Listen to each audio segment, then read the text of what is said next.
Dulu, Columbus memerlukan waktu sekitar 7 bulan lamanya untuk mengarungi Samudra Atlantik dari Spanyol ke San Salvador, lalu kembali pulang. Kini dengan pesawat terbang, perjalanan yang sama hanya memakan waktu sekitar 1 hari saja. Memang, manusia kian mampu merancang teknologi kendaraan berkecepatan tinggi, mulai dari mobil, sepeda motor, sampai pesawat ruang angkasa. Nah, apa saja pencapaian tertinggi kecepatan kendaraan yang pernah dibuat? Berikut berbagai ulasannya. Dodge Tomahawk. Dodge Tomahawk P10 Superbike. Motor ini sempat menggegerkan dunia otomotif. Gimana enggak, spesifikasi dari motor buatan Dodge ini bisa dibilang gila. Bahkan motor ini sampai dilarang dikendarai di Amerika Serikat. Bayangin aja, motor ini mengadopsi mesin mobil Dodge Viper yakni P10 Superbike Booster dengan kapasitas silinder 8,3 liter yang bisa meledakkan daya kekuatan sebesar 500 tenaga kuda. Jadi jangan heran kalau kecepatan maksimal motor ini bisa mencapai 675 km per jam. Hampir sama dengan kecepatan supercar dan mencapai 0 sampai 60 mph hanya dalam waktu 2,6 detik saja. Karena itu, motor ini banyak disebut sebagai motor tercepat di dunia. Kalau ngomongin soal harga, pasti udah tahu semahal apa motor ini. Motor Dodge Tomahawk P10 Superbike ini dihargai $55.000 atau sekitar 7,3 miliar. Jadi, karena terlalu cepat, monster jalanan ini tidak diizinkan dikendarai di jalanan umum di Amerika Serikat. Nggak cuma itu, suara knalpot yang terlalu berisik dan bodinya yang cukup besar juga menjadi faktor dilarangnya motor ini untuk dikendarai di Amerika Serikat. Kabarnya, Dodge Tomahawk P10 Superbike tidak diproduksi secara massal karena motor ini sulit lolos uji standar keamanan kendaraan di Amerika Serikat. Nah, hal ini yang diduga jadi salah satu alasan mengapa Tomahawk yang didesain Mark Walters itu belum juga diproduksi secara massal. Pesawat X-15. Pesawat X-15 dianggap sebagai pesawat tercepat di dunia yang pernah dinaiki manusia. Pesawat tersebut memiliki kecepatan yang dapat mencapai 7.273 km per jam dan diterbangkan pertama kali oleh Scott Crossfield pada 8 Juni 1959. X-15 memiliki nama panjang North American X-15 dan merupakan pesawat eksperimen ciptaan USAF, Angkatan Udara Amerika Serikat, NASA, dan USN, Angkatan Laut Amerika Serikat. Pesawat itu dibuat berdasarkan konsep Walter Dornberger dari NACA sebelum berubah menjadi NASA. Proses produksinya diserahkan kepada dua perusahaan manufaktur, yaitu North America Aviation untuk pembuatan bagian rangka pesawat dan Reaction Motor untuk pembuatan bagian mesin. Pesawat yang memiliki panjang 15,45 meter, lebar sayap 6,8 meter, dan berat serta muatan 15.420 kg itu hanya dapat dimuati satu pilot.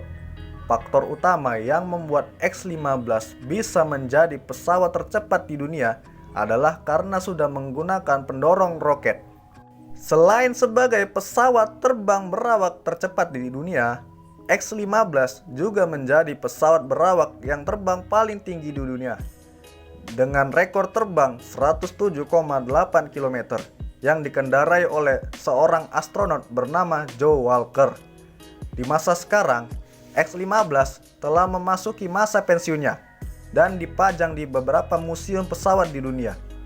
Pesawat ini merupakan perintis terciptanya pesawat luar angkasa yang kelak salah satunya akan mengantarkan Neil Armstrong ke bulan. X-51A Wave Rider. Militer Amerika Serikat sedang mengembangkan pesawat jet hypersonic. Generasi pesawat itu mampu terbang sampai dengan 5 kali kecepatan suara, bahkan lebih cepat dari peluru. Jet yang diperkirakan mengudara pada tahun 2023 itu dibangun berdasarkan penelitian muter-mutakhir. Riset tersebut termasuk uji terbang dari kendaraan hypersonic eksperimental X-51A Wave Rider pada 2013 lalu.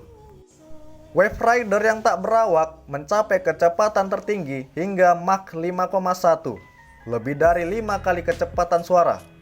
Masa terbangnya berlangsung lebih dari 6 menit sebelum kendaraan itu jatuh ke Samudra Pasifik. Dilansir dari Lifeskins, para pejabat Angkatan Udara Amerika Serikat mengatakan bahwa penerbangan itu merupakan yang terpanjang yang pernah dicapai kendaraan jenis hypersonic. Meski tentu saja kendaraan hypersonic untuk militer membutuhkan riset lebih jauh, ungkap Mika Ainsley kepada ilmuwan Angkatan Udara Amerika Serikat. Para insinyur di Angkatan Udara dan Badan Riset Pertahanan di Amerika Serikat akan memperhitungkan bahan yang sesuai untuk kendaraan dengan kecepatan hypersonic. Mereka juga bekerja mengembangkan sistem kendali cerdas yang bisa dengan cepat memastikan pesawat berada di arah yang tepat. Shanghai Maglev. Maglev merupakan kereta api super cepat yang diluncurkan di pesisir kota Qingdao, Provinsi Shandong. Kereta Maglev dari Cina melampaui kereta Shinkansen milik Jepang. Kereta magnetik levitasi atau maglev itu melaju dengan kecepatan maksimum 600 km per jam yang diklaim dapat menempuh jarak antara Beijing dan Shanghai selama 5,5 jam. Padahal, jika dengan kereta biasa, rute tersebut harus mencapai perjalanan hingga 7,7 jam. Dilansir dari The Independent, teknologi maglev yang dikelola oleh China ini menggunakan gaya elektromagnetik, sehingga kereta itu terlihat bak melayang di lintasan tanpa kontak dengan badan rel. Sistem ini mampu membuat kereta berjalan di atas rel.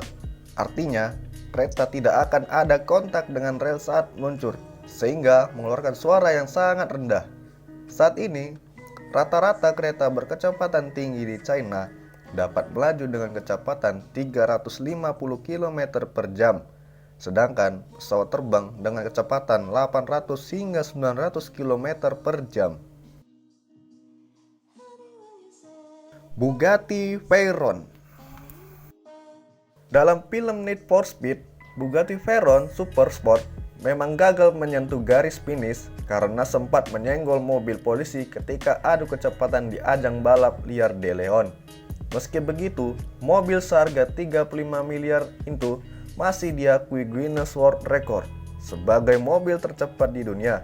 Tercatat, kecepatan maksimal Veyron menembus angka 430 km per jam ketika diuji pada Juli 2010. Menariknya, tahun lalu rekor ini sempat terkalahkan oleh Hennessey Phenom dengan perbedaan 433 km per jam saja. Untungnya, rekor ini tak resmi masuk hitungan. Alasannya, Phenom hanya diproduksi sebanyak 29 unit, sehingga tidak dianggap sebagai mobil produksi. Namun, di luar itu semua, Veyron masih memiliki daya tarik sendiri. Apalagi bos besar Bugatti, Wolfgang Schreiber, sudah menghentikan produksi seri Veyron, sehingga menambah kesan langka pada mobil ini. Beruntung, pesepak bola Cristiano Ronaldo dan juri American Idol Simon Cowell sudah lebih dulu mengoleksinya di garasi mereka.